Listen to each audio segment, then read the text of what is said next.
curls, hair back, and it just depends on what they need so I can win and they not get caught up in what they think they see, and just, okay, so I look like you, I went to Ann Taylor, we've got the same suit on, let's get past that.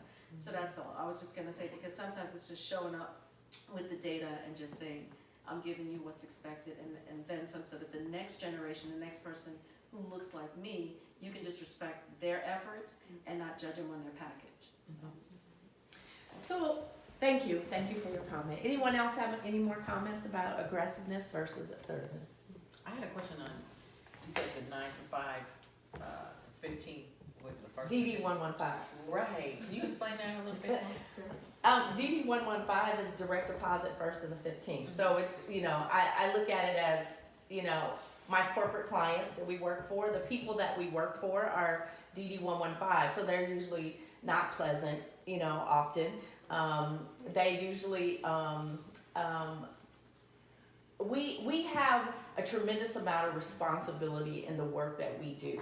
And it is necessary that we are a partner, with our clients in the corporate sector. And I often feel like in the corporate sector, we just can never do enough as an agency. We have, we have 100% responsibility, but we don't have 100% authority. And the counterparts that I work with are often just not quite as nice. But many of them have gotten to places in their lives where they've left their big corporate jobs. And they've now stepped on the side of an entrepreneur's life. And they're much nicer. It's like, that's something. They are much nicer. They're lovely. They're pleasant. They're so kind.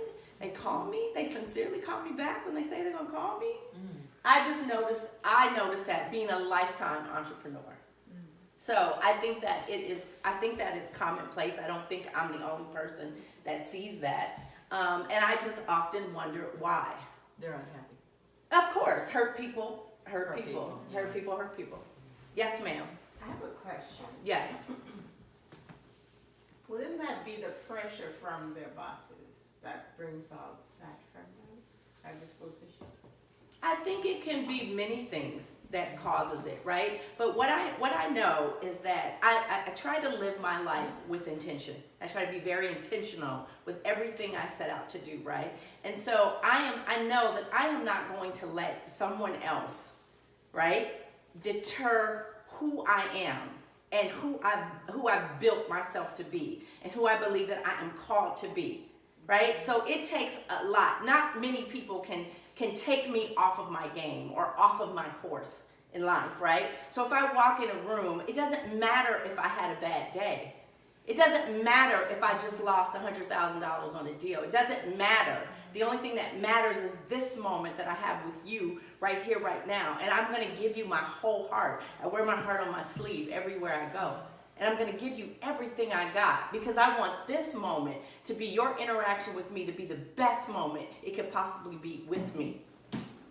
So I think that we have to think about, do we allow people to take us off our game?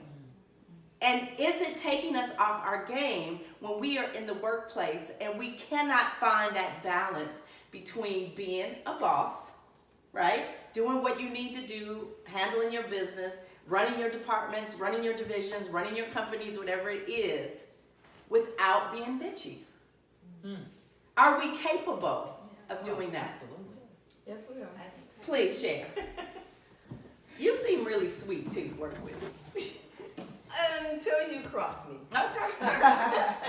Till your blackness come out. I guess. No, my blackness, actually, I have two personalities, the home personality and the work personality.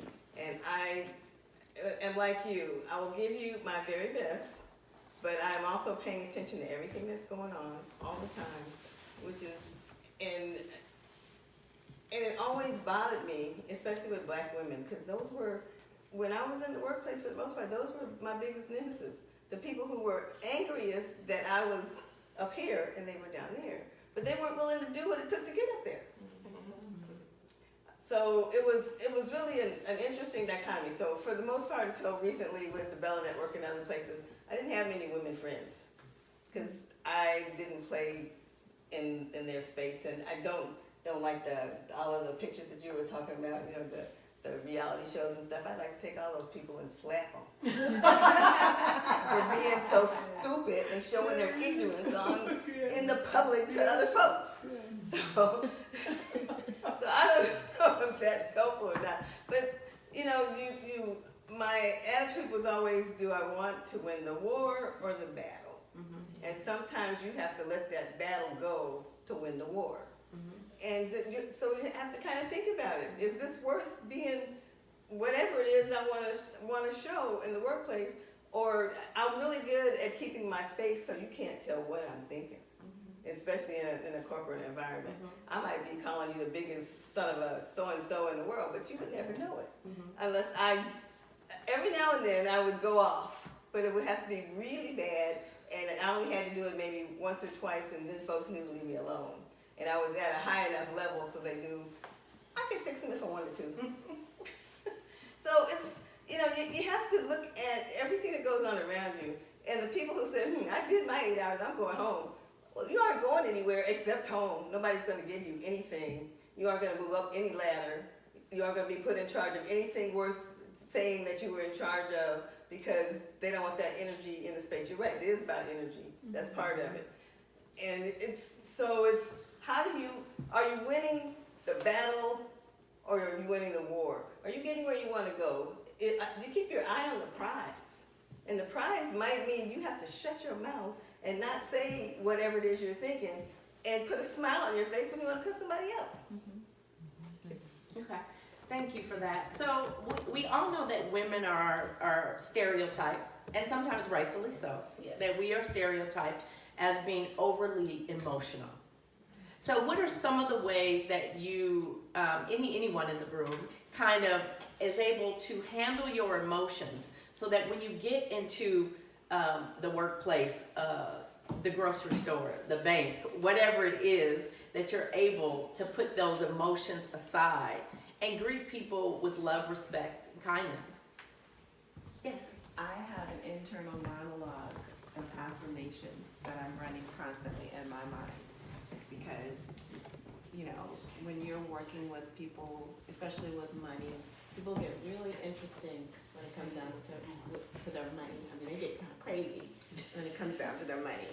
And so, like, I have, like, these ongoing affirmations when I have to deal with high intense and, you know, pressure cooker issues where I tell myself I am calm, I am I'm poised, I am balanced, I'm confident, I am kind. I keep running it back and forth in my mind, because I know sometimes people will say things to kind of like take you off your game, just to test you.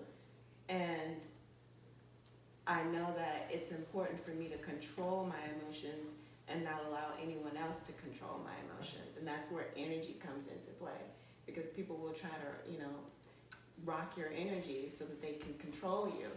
And that's really, really, I think, important to be mindful of, is that you are in control of your energy. You are in control of your mind space. You don't allow anyone to influence or impact you in a way where it throws you, because that's when it gets a little interesting, and you don't want to be in a situation where you're unraveling and spiraling and that sort of thing. So I feel like, you know, maintaining my balance and those affirmations in my head, having that self-talk with myself is very important. That inner dialogue is important for me to maintain, like, my calm and my balance and my emotions. I love that. I love that. Anyone else? What do you do to control your emotions so that regardless of what you might be going through or what circumstances you might find yourself in, you can still walk in any room as a boss versus a bitch? I'm quite different. Okay. I have a very mellow personality, and people tend to take my mellowness as a weakness, and because I'm pretty calm, it's like what you see is what you get kind of person, and but I'm direct with my employees. I will tell them what I expect and what I need, and I said, you know, they were used to treating them as, say, kids, and I don't treat my employees as kids. I treat them as adults.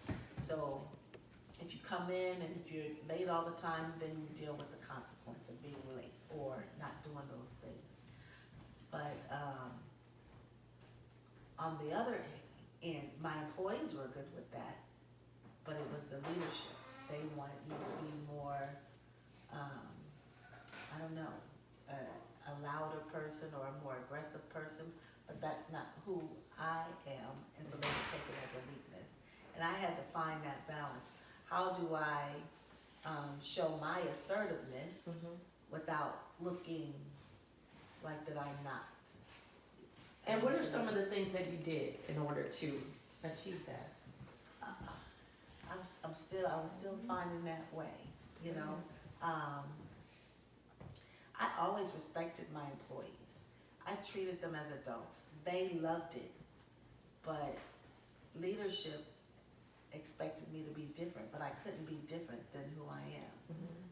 And trying to find that balance, because I had good relationships with my employees, and even though now that I'm off, they still call me for advice, how to move up, how to do things, because they were able to do it. But like I said, leadership didn't like my style because they wanted me to be somebody different. Okay. Thank you. Yes, ma'am. Middle management,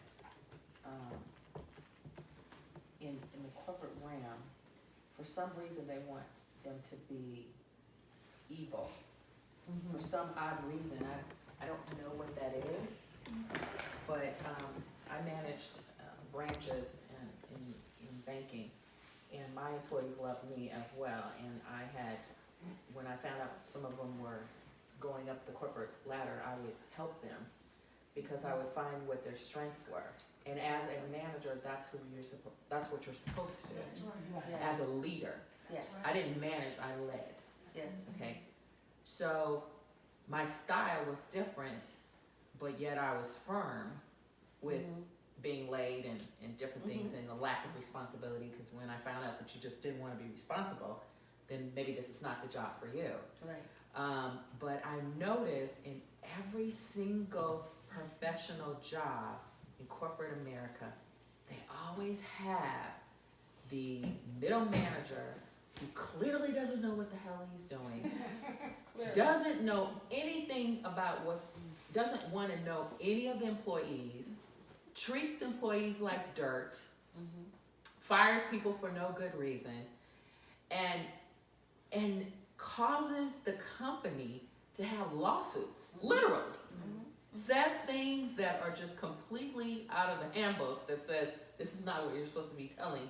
You are, having sexual discrimination issues, having race issues, says things that should not be said, but this is middle management. And they always hire that type of person. You're the best person for that company. Forget about what they say. Because you were a leader. They didn't want that. They wanted a puppet, and that's what that is. But isn't it generally that individual, I find that, and it's been a long time, I did work in corporate America for about 15 years. I was blessed because the company I worked for, everybody was wonderful. But I find that it's a lack of training, and I think that happens a lot in corporate America. Individuals get moved up the ladder for favoritism, and they don't necessarily have the skill set in order to be there. But someone put them in that position, and because that someone is usually their boss or supervisor, they're allowing them to behave like that. And they become that terrorist in the company. Every company has a terrorist in the company because they shouldn't be in that position in the first place, but they did that. They got it for favoritism, right? Usually. And then it's a power thing, right? Where I do see that, not in my entrepreneurial world, because we have to operate differently. We have to, in order to get paid, you got to have some customer service happening there. So if you go off and act like a lunatic, you're not gonna get paid. So I like to be paid. So I'm always and always have my customer service space on. But I find that I work with a lot of nonprofits. I have sat on a lot of boards, and I've done accounting services for churches. And so these are people that don't much have a life of their own, and they have no power in the life that they're in.